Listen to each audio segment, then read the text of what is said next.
Assalamualaikum warahmatullahi wabarakatuh. Bismillahirrahmanirrahim. Alhamdulillahirabbil alamin. Assalatu wassalamu ala asrofil anbiya'i wal mursalin wa ala alihi wa sahbihi ajma'in, amma ba'du. Pemirsa Sinbo TV dimanapun Anda berada, bagaimana kabarnya Anda hari ini? Semoga selalu sehat dan insya Allah selalu dalam lindungan Allah Subhanahu wa Ta'ala. Puji syukur kehadirat Allah Subhanahu wa Ta'ala karena di pagi yang cerah ini, alhamdulillahirabbil alamin, saya Arif Rifai bisa kembali menemani pemirsa Sinbo TV semua dalam program kesayangan kita, Islam Penuh Cinta, penyejuk hati, penyegar iman. Salawat beserta salam semoga tetap tercurah limpahkan kepada junjungan kita, Nabiyana wa Rasulana Muhammad Sallallahu Alaihi Wasallam, yang kita nanti-nantikan syafaatnya kelak di yaumil qiyamah, dan semoga kita termasuk dalam umatnya yang senantiasa istiqomah dalam menjalankan sunnah-sunnahnya. Pemirsa Sinpo TV, seperti biasa kita akan membahas tema-tema yang begitu menarik bersama dengan Ustadz Ahmad Haris Rizwanto. Assalamualaikum Pak Ustadz. Waalaikumsalam warahmatullahi wabarakatuh. Sehat Pak Ustadz? Alhamdulillah. Mas Arif gimana? Alhamdulillah sehat Pak Ustadz. Sehat, Pak Ustadz, hari ini kita akan membahas tema yang begitu menarik dalam Islam Penuh Cinta, penyejuk hati, penyegar iman.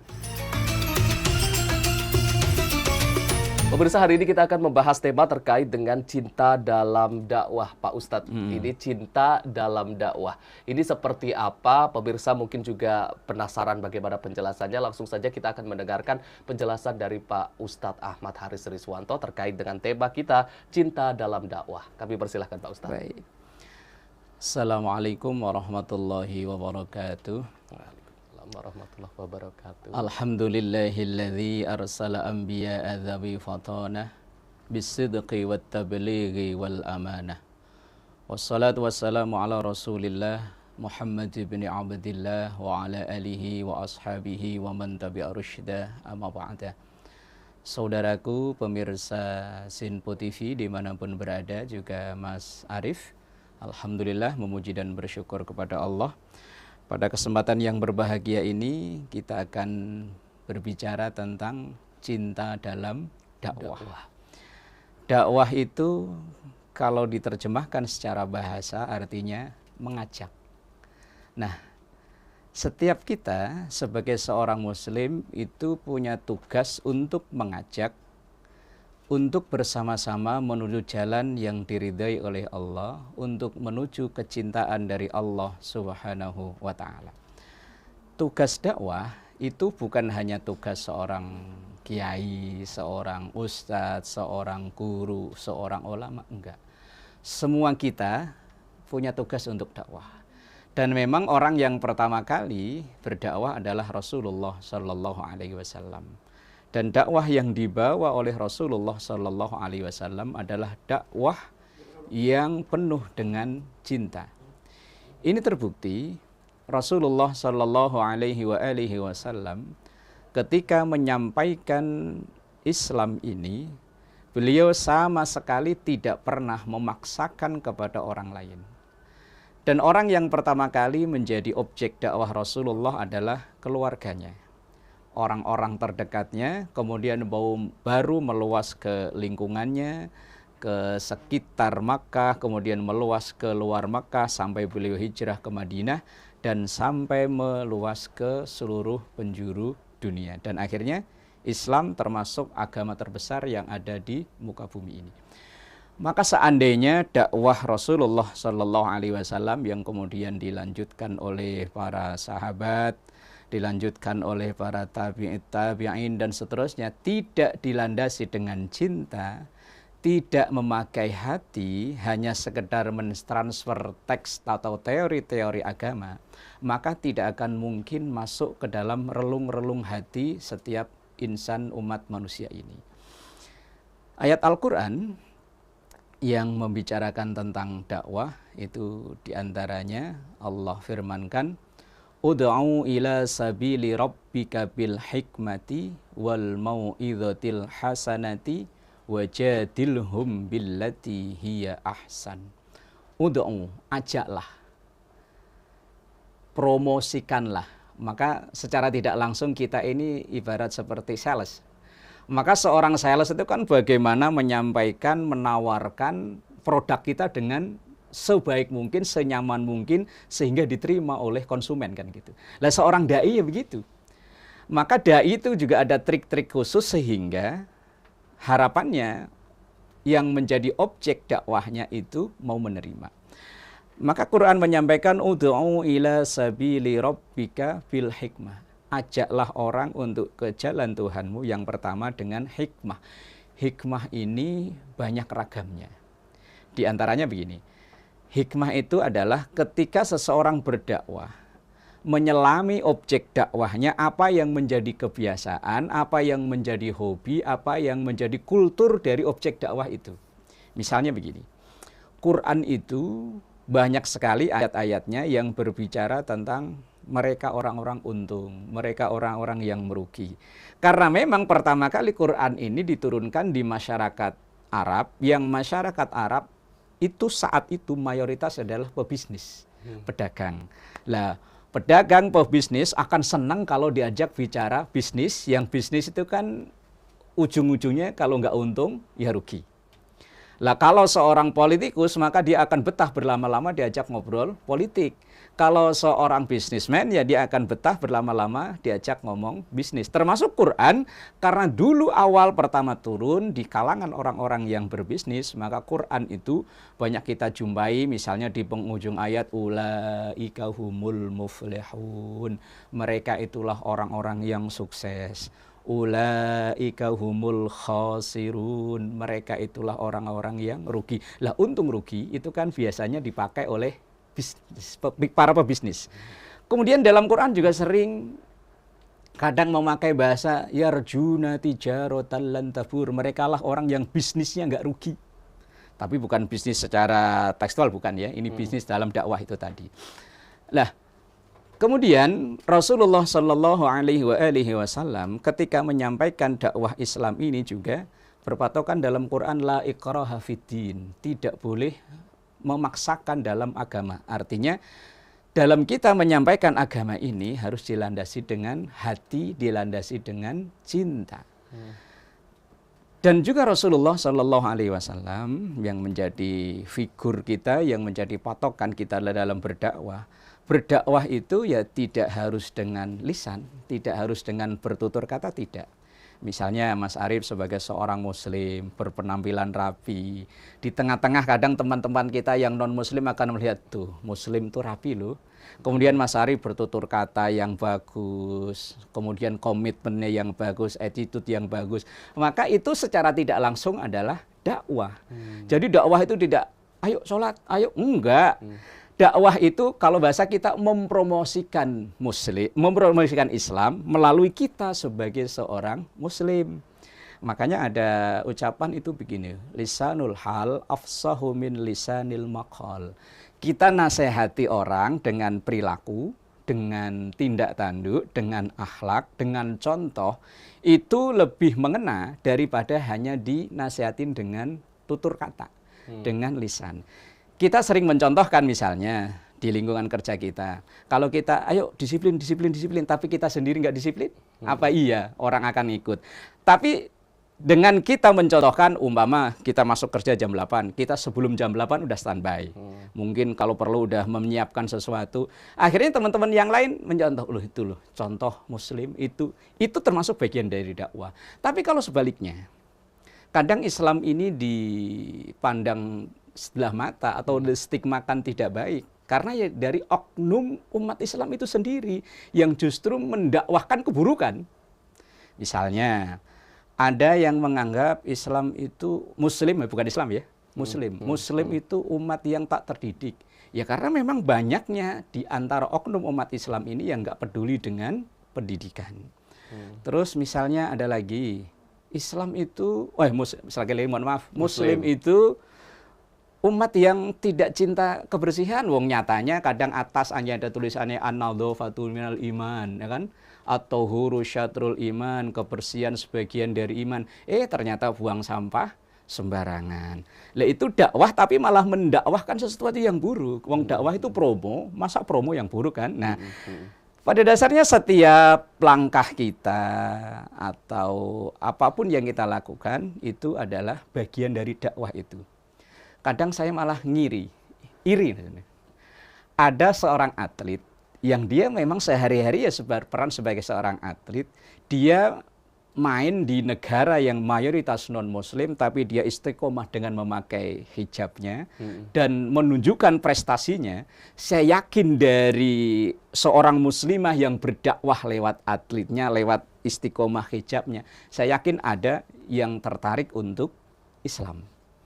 Kemudian misalnya ada atlet sepak bola yang dia berprestasi di situ, dan dia menunjukkan akhlaknya, menunjukkan attitude-nya, karakternya yang bagus. Mungkin efeknya lebih besar daripada seorang yang berceramah di panggung. Kalau berceramah di panggung itu yang datang orangnya ya itu aja. Tapi kalau dakwah bilhal tadi itu, dakwah dengan perbuatan, dakwah dengan contoh, dakwah dengan langsung yang dilakukan, saya yakin itu lebih efektif, Mas Arif. Jadi tugas dakwah itu bukan tugas seorang ustadz, semua kita sebagai muslim punya tugas untuk dakwah, tentu dengan kapasitas kita masing-masing. Maka tadi di ayat yang di awal tadi saya sampaikan, ud'u ila sabili rabbika bil hikmah. Lah, hikmah ini adalah tugas kita semua melalui perilaku kita sehari-hari untuk menyampaikan ini loh Islam, ini loh ajaran Islam yang tergambar sebagai seorang muslim. Lah, kalau sebaliknya nanti malah justru efek juga sebaliknya. Maka ada seorang ulama mengatakan al-Islam mahjubun bil muslim. Islam ini terkadang kemajuan dakwahnya terhambat oleh oknum umat Islam itu sendiri. Untuk lanjutnya, insya Allah nanti di segmen berikutnya. Wallahu a'lam. Masya Allah. Jadi tadi dakwah ini menjadi kewajiban bagi semua umat Muslim ya Pak Ustadz ya. Dan dakwah itu tidak perlu dengan langsung kita mengajak orang, tapi memberi contoh dengan baik. Baik. Pak Ustadz, nanti kita akan lanjutkan lagi obrolan kita usai jeda pariwara. Pemirsa jangan kemana-mana. Usai jeda kita akan kembali lagi. Tetaplah bersama kami di Islam Penuh Cinta, penyejuk hati, penyegar iman.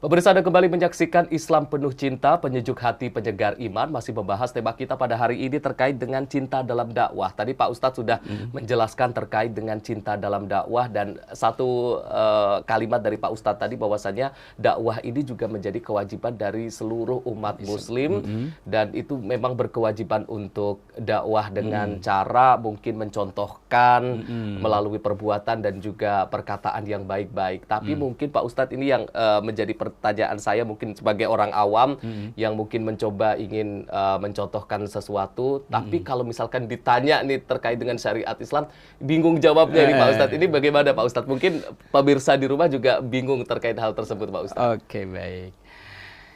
Saudaraku pemirsa Sinpo TV juga Mas Arif, begini Mas Arif. Ibarat sebuah tim sepak bola itu kan bagi-bagi tugas ya. Ada yang tugasnya sebagai striker penyerang, ada yang tengah, ada yang back, ada yang penjaga gawang. Dalam tugas dakwah pun begitu Mas Arif. Misalnya Mas Arif berdakwah dengan tadi itu, dengan perilaku kesehari-hari, kemudian ada orang yang tertarik dengan Islam. Kemudian nanya ke Mas Arif, Mas, saya pengen masuk Islam, caranya gimana? Nah, Mas Arif karena mungkin, mohon maaf, sebagai merasa saya orang awam, nggak bisa, ayo kalau begitu saya arahkan ke sini. Ibarat orang main bola, saya udah dapat bola nih, karena saya nggak mungkin untuk ngegolkan sendiri, ya saya oper ke tengah, kemudian yang tengah dioper ke striker, striker baru digol, masuk back, masuk langsung maju ke depan. Ya mungkin kalau saat diperlukan ya boleh lah ya. Nah, jadi analoginya begitu Mas Arif. Jadi seandainya ada yang bertanya, Mas Arif, kayaknya saya lihat Mas Arif ini kok hari-harinya bisa deh dijadikan contoh dalam beragama. Cuman saya mau nanya nih Mas Arif, kalau hukumnya begini seperti apa? Nah, ketika segitu ya kita harus sadar diri, mohon maaf ya bahasanya. Waduh, kalau sampai ke situ itu bukan tugas saya, maka ayolah saya ajak ke Pak Ustadz ini, saya ajak ke Pak Guru ini. Lah itu ibarat kita udah dapat bola, kita oper. Nah, jadi nggak langsung nanti harus begini. Lah, kalau memang kita bukan kapasitasnya, ya jangan memaksakan diri. Karena Rasulullah Shallallahu Alaihi Wasallam juga memberikan warning kepada kita, idza usnital amru ila ghairi ahlihi fantadhiris sa'ah. Kalau satu urusan dipegang oleh orang yang bukan ahlinya, ya tunggu suatu saat akan makin parah, makin hancur. Lah kalau tugas kita hanya mengajak, ibarat sales itu kan ada yang misalnya di pinggir jalan, ayo. Lah begitu di dalam kan udah ada sendiri kan yang menjelaskan secara detail produk ini, kita hanya ngajak dari luar untuk ke dalam. Begitu nyampe ke dalam udah ada tugasnya sendiri. Begitu ada yang udah ini ketika pembayaran udah ada tugasnya sendiri. Begitupun dalam dakwah. Jadi ada bagi-bagi tugas. Ada yang memang tugasnya untuk berdakwah di kalangan awam. Maka bahasa yang digunakan pun pakai bahasa awam. Kalau pakai bahasa-bahasa intelek ya awam nggak paham lah. Nah, maka ada satu makalah dikatakan begini, khatibun nas ala qadri ukulihim. Ajaklah orang berbicara sesuai dengan kadar kemampuannya. Kalau memang di kalangan awam, ya berdakwalah memakai bahasa awam. Kalau di kalangan orang-orang intelek terdidik, ya pakailah bahasa orang-orang terdidik. Jadi tadi, kalau memang kita tidak mampu untuk menjelaskan secara detail, toh ada yang lebih paham. Misalnya kayak saya, ada yang datang bertanya tentang ilmu faraid. Waduh, itu bukan bidang saya. Pasti akan saya arahkan. No, Pak Ustadz Anana. Pak Ustadz Anana yang lebih paham dengan ilmu faraid, maka silahkan datang ke sana. Kalau saya tugasnya di sini, ibarat saya sebagai seorang back, saya cukup di sini aja. Nanti kalau mau ke sana. Nah, ini maksudnya seperti itu tadi. Jadi ada job desk-nya masing-masing, tidak langsung dihajar semua, tidak. Dalam dakwah pun begitu. Rasulullah SAW terhadap para sahabatnya pun begitu. Ada job desk masing-masing. Kalau Abu Bakar nanti tugasnya seperti ini, Umar seperti ini, Utsman seperti ini, Ali seperti ini. Begitupun yang lainnya seharusnya kita di masyarakat, tim muslim ini kalau memang ingin mencetak gol, memperoleh kemenangan, ya harus bagi-bagi tugas. Nggak bisa langsung kita, ini kan kaptennya saya, ya harus saya lah yang ngegolin, ya enggak seperti itu. Jadi dalam dakwah pun seperti itu. Jadi sudah ada tugasnya masing-masing sesuai dengan kapasitasnya masing-masing ya Pak Ustadz. Pak Ustadz, kalau dakwah itu kan ada tingkatan-tingkatan sendiri ya Pak Ustadz ya. Kalau misalkan ini Pak Ustadz memang yang tugasnya memang berdakwah, mendakwahin masyarakat. Nah, ini kadang kan ketemu dengan masyarakat yang mungkin juga sesama muslim, tapi ini menolak dengan kebaikan Pak Ustadz. Menolaknya dengan keras. Nah, ini sikap kita atau sikap seorang ustadz atau seorang pendakwah itu apakah memang harus tetap mengandalkan cinta sebagai jalan atau mungkin seperti apa Pak Ustadz? Ya, tadi di ayat yang saya bacakan di segmen pertama itu kan, ajaklah ke jalan Allah. Pertama kan hikmah. Hikmah itu dengan contoh-contoh.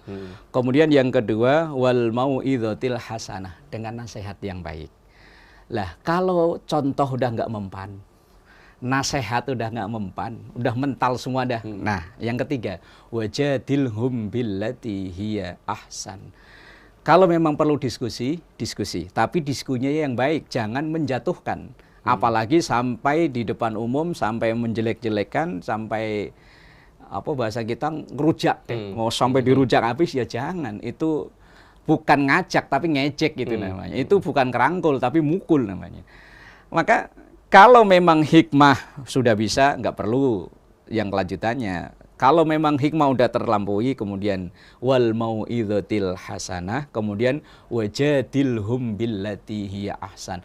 Kalau memang perlu diskusi, ya diskusi. Lah biasanya diskusi ini di kalangan orang-orang yang memang kalangan terdidik kan, yang bisa diajak diskusi itu orang-orang yang kalangan terdidik, yang biasanya dia akan mau menerima Islam kalau ajaran Islam itu memang logis menurut dia. Dan memang ajaran Islam itu terbagi menjadi dua kelompok besar, Mas Arif. Ada yang namanya ta'abbudi, ada yang namanya ta'akkuli. Ta'abbudi itu sesuatu kalau bahasa gampangnya emang dari sononya. Yang kalau zuhur 4 rakaat, asar 4 rakaat, itu namanya ta'abbudi. Tapi ada yang ta'akkuli. Ta'akkuli itu bisa dilogikakan dengan akal dan tidak bertentangan dengan sains modern. Walaupun dulu para sahabat itu ketika menerima dakwah dari Rasulullah, mereka ya sami'na wa ta'na. Tapi orang sekarang karena kecanggihan teknologi, sains modern yang begitu luar biasa, akhirnya disinkronkan. Apa yang disampaikan oleh Rasulullah ini bertentangan nggak dengan sains, dengan teknologi kekinian. Umpama misalnya, Rasulullah itu memberitahu, menasihatkan kepada sahabat, kalau minumanmu kejatuhan lalat, maka lelepin sekalian, baru diangkat, buang. Kalau mau minum, silahkan diminum. Dulu para sahabat ya, siap ya Rasul, sami'na wa ta'na. Tapi kemudian sekarang diteliti itu. Loh, kenapa itu laler kok bukannya langsung dibuang atau minumannya langsung dibuang, nggak layak untuk diminum, kenapa harus dilelepin dulu? Dan ternyata dari dua sisi sayap lalat itu, yang satu mengandung penyakit, yang satu mengandung penawarnya. Jadi kalau semuanya tenggelam, telep di minuman itu, jadi kan netral kembali. Nah, maka setelah netral berarti ya silahkan diminum. Itu artinya kadang ada orang-orang yang menerima ajaran Islam itu kalau memang sains teknologi sekarang, akal logisnya masuk, dia baru menerima. Lah, makanya ya orang dai sekarang ya harus mempelajari itu. Tidak hanya mempelajari rukun wudhu, mempelajari rukun sholat, ya enggak. Menyesuaikan keadaan. Tapi tadi kembali lagi ke kapasitasnya masing-masing. Kalau memang kita bukan kapasitasnya orang yang menjelaskan syariat secara logis, ya kita jangan memaksakan diri. Bukan keahlian kita. Tadi lagi-lagi di hadis yang sebelumnya, kalau satu urusan kok dipaksakan, dipegang oleh bukan ahlinya, bukannya makin baik, malah makin berantakan. Maka yuk kita serahkan ke ahlinya. Jadi kalau memang ketemu orang yang tadi itu bahasanya ngeyel, ya ajak diskusi. Tapi diskusinya wajadilhum billati hiya ahsan.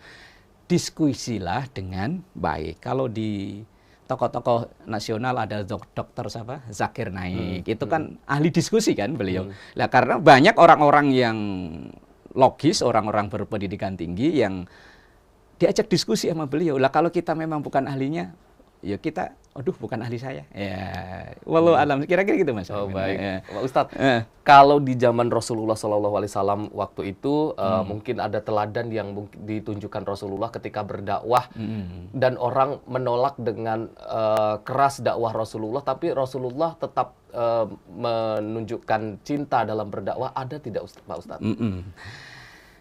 Ini contohnya sebetulnya banyak Mas. Udah kisah-kisah seperti itu banyak. Di antaranya begini. Ketika Rasulullah berdakwah di Taif, Taif itu kalau kita lagi haji umroh, insya Allah biasanya diajak traveling ke sana. Lah di Taif itu beliau datang menyampaikan Islam, bukannya disambut, tapi disambit. Kalau sekarang kan disambut pakai marhabanan, pakai tolak al-badru. Ini bukannya disambut, tapi disambit. Sampai sebagian badan beliau ini ada yang berdarah. Apakah Rasulullah langsung marah, apa langsung putar balik kanan? Ya enggak. Sampai-sampai dalam riwayat itu malaikat menawarkan, wahai Muhammad, bagaimana kalau penduduk Taif ini saya lemparin pakai bukit Taif ini, saya lemparkan biar pada mati semua. Rasulullah bilang jangan. Mereka sehari ini belum mau menerima dakwah saya, siapa tahu lusa, siapa tahu bulan depan, siapa tahu tahun depan. Kalau memang dia nggak mau, siapa tahu anaknya. Kalau anaknya belum mau, siapa tahu cucunya. Kemudian Rasulullah balik mendoakan orang-orang yang menyambitin beliau tadi dengan doa, Allahumma hdi qaumi fa innahum la ya'lamun. Ya Allah, berikanlah petunjuk kepada kaumku. Mereka menolak dakwah ini, mereka justru malah nyambitin saya ini, menyakitin saya ini. Fa innahum la ya'lamun. Mereka itu karena nggak tahu. Jadi itu pun contoh buat kita, seandainya orang yang kita ajak itu kan tidak semua merespon dengan baik kan. Ada aja orang, ya Allah so alim lu. Ya kan ada aja. Ya wis kalau kita ngikuti dakwah Rasulullah, ya udah biarin, itu memang tantangannya. Memang sesuatu itu kalau nggak ada tantangannya nggak seru. Ya. Kita main game aja kalau nggak ada tantangannya nggak seru kayak. Apalagi ini dalam dunia dakwah pasti ada tantangan. Dan tantangan terberat itu biasanya dari orang terdekat ya Mas Ari. Ya kan? Maka ada satu makalah ini dalam kitab Mukhtarul Ahadits An-Nabawiyah, itu makalahnya begini. Azhadun nas lil alim ahluhu wa jiranuhu. Tantangan berat dalam berdakwah itu adalah keluarga dan orang-orang terdekat. Maka kita siap untuk bertarung, tapi bertarung bukan dalam artian fisik lah ya.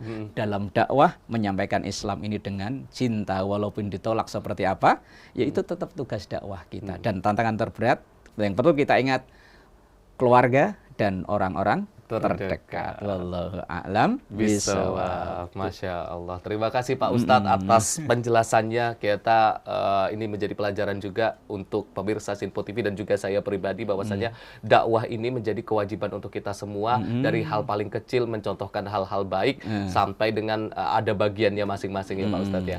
Terima kasih sekali lagi Pak Ustadz. Terima kasih juga untuk pemirsa Sinpo TV yang sudah menyaksikan kami dari awal hingga akhir.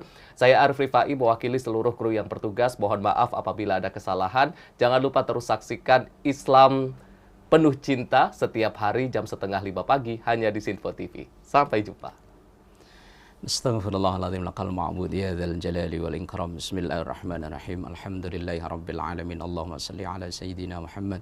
Rabbana atina fid dunya hasanah fil akhirati hasanah wa qina adzabannar.